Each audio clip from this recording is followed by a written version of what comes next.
On God's name, we left the port. Directly before us, as we sailed away, the ship Amalia, which had on board 53 of our fellow believers. The mission of the Missouri Synod precedes its foundation date of 1847.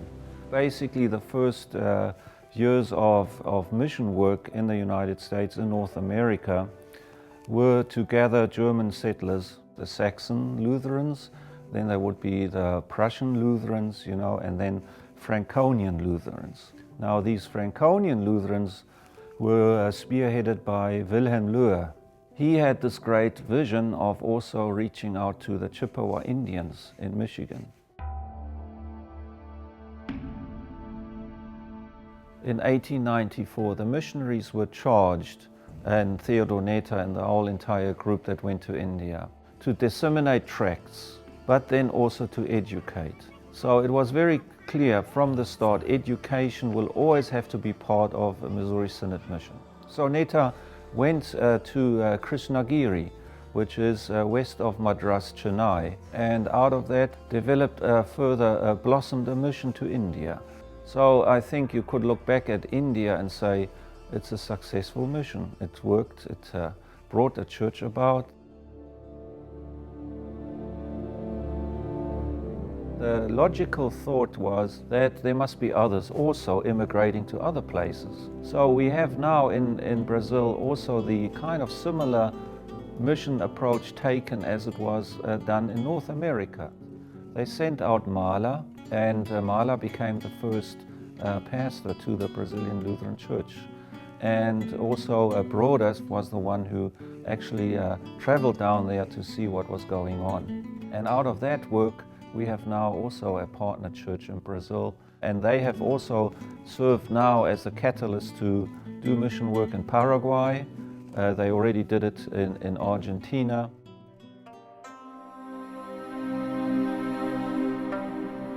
So we arrived November 20th and preparing to go up the Yangtze River to Hankow. And then we arrived in Hankow about the 1st of January. So Edmund Arndt, he was the one inspired by the work that was already going on in China and thought, why is the Missouri Synod not doing any work there?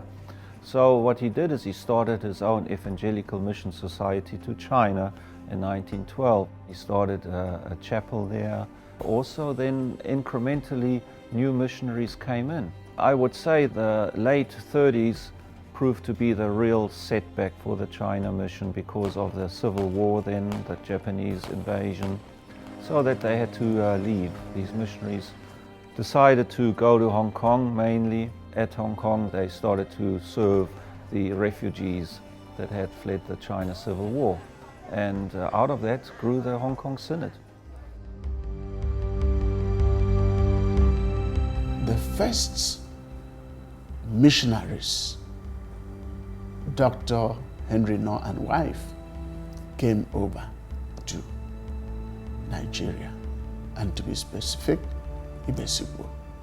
The unique nature of the Nigerian mission work is that we were invited by Bishop Ekong to come and work through LCMS International Missions. The early missionaries of the Lutheran Church came with the sound word of God. I would say every time you go to the Lord in prayer, please include the Lutheran Church of Nigeria in your prayers. You have been helping us so much. We can hardly thank you enough from the Lutheran Church, Missouri Synod.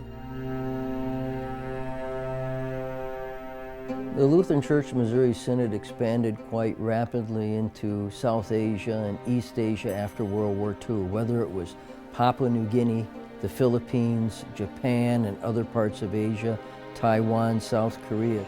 At that time, there were 40 missionary families in Japan, and that was the most that they had ever had. And we were all one big family. My father and mother were missionaries here for 20 years. They arrived in 1954, only 6 years after mission work began. My uncle Bill Burse, and my aunt Eleanor came here along with Otto Hintze. When the missionaries arrived in 1948, I don't think people understand how historic this mission field was, and I think there's a special reason why God chose the LCMS to serve on this mission field, because it was one of the last unexplored places on earth. And so there was literally nothing here in the way of schools, medical care. So of course we're going to preach the gospel, training for native national pastors, but at the same time provide medical care. There were over 110 households engaged in Papua New Guinea alone, missionary households, for a brief period of time. When I first came in 1973, I came as a single man. My wife came a couple months after I did as a lay volunteer. So we were out there for 8 years, working with a language group called Ipali, and I had 2 circuits, about 25 congregations, probably only about 4 pastors, and the rest of them were evangelists.